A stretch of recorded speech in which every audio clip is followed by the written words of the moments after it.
دویم عمل هغه چې دې کې را روان دی هغه قرباني ده چې دا الله تبارک وتعالی د ډېرې زیاتې مالدارۍ سره نه ده خاص کړي بلکې دې دپاره یو نصاب دی هغه نصاب که انسان سره برابر شي نو په ده باندې قرباني هغه لازمه ده الله تبارک وتعالی قرآن مجید کې نبی کریم صلی الله علیه وسلم ته فرمایي فصل لربک وانحر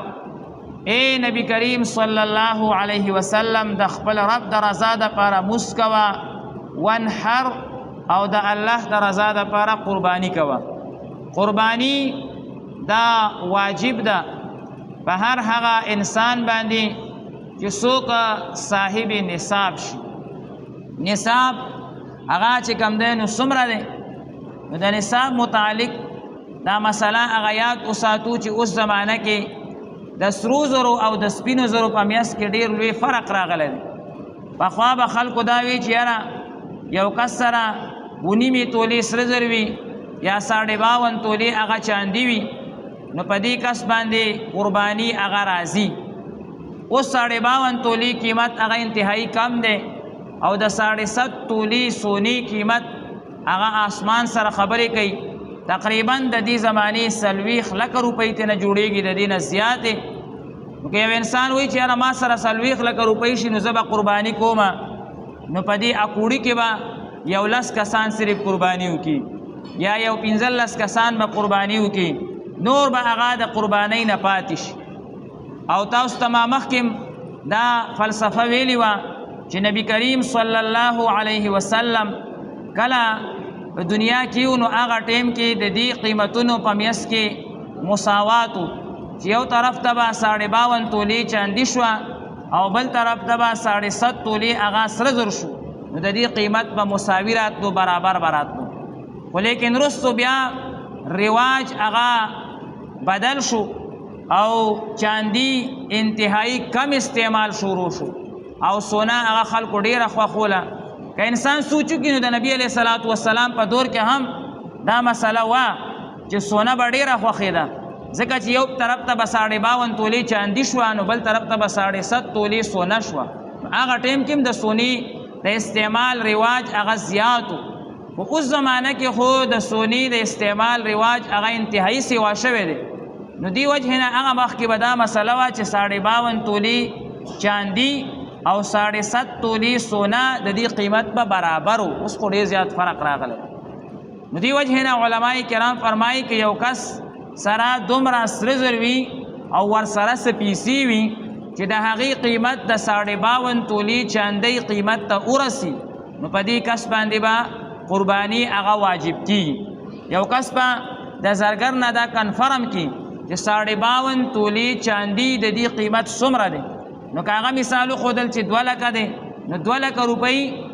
دا د دې چې ورسره سونه وي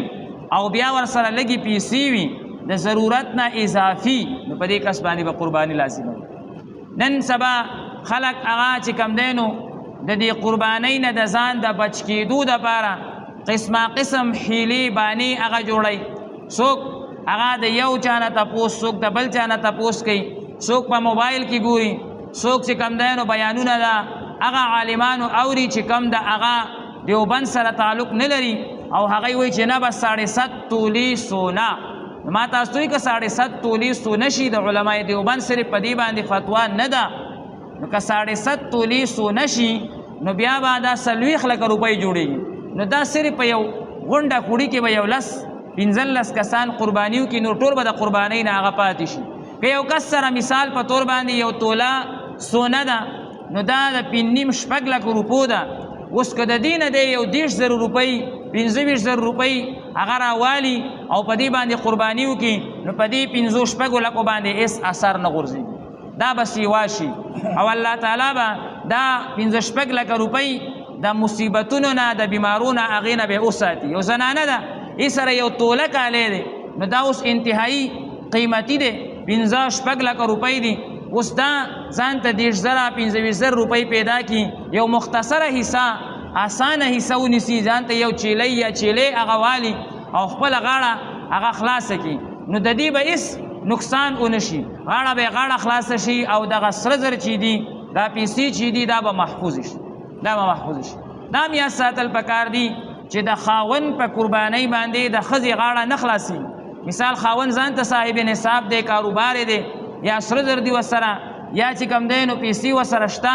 هغه ځان ته قرباني کوي، صاحب نصاب دی. او ښځه هغه ځان ته صاحب نصاب ده، سره زر دی، بعضې زنانو سره سره زر وي، نو هغه د خاوند په قربانۍ باندې د هغې غاړه نه ازادېږي. دغه شان که ښځه قرباني کوي او خاوند دی وایي چې یاره زم صاحب نصاب یم خو زما ښځې وکړه، زمونږ د کور نه قرباني وشوه، نو د ښځې په قربانۍ باندې د خاوند غاړه هغه نه خلاصېږي. هر څوک چې بالغ وي، مکلف وي، صاحب نصاب وي، که هغه زوی وي، که هغه پلار وي، که هغه ښځه وي، که هغه خاوند وي، که هغه رور وي، ځان ته مستقله قرباني کوي، ځان ته به مستقله قرباني کوي. مثلا یو پلار دی 5 زامنې دي او هغه مشترک کاروبار کوي، هر یو چې کله دا مال تقسیم کی، فلحال تقسیم نه کوي، فرضي تقسیم دی کې، دې لپاره چې پته ولګي فرضي تقسیم چې بای زمونږه حصہ څومره د یو بچي هغه رسی، نو هغه حساب دی ولګئ. که هغه صاحب نصاب هر راتونو په هر ځان ته قرباني ده، صرف دا نه چې بس باباجي قرباني وکړه، زمون والد صاحب قرباني وکړه، زمونږ د ټولو غاړه خلاصه شوه، یا زما یو زوی قرباني وکړه، پلار وایي بس زما غاړه خلاصه شوه، یا یو ورور وایي زما ورور قرباني وکړه، مونږ شریک یو، بس د ټولو غاړه هغه خلاصه شوه، په دې باندې غاړه هغه نه خلاصېږي، ځان ته به مستقله قرباني کوي.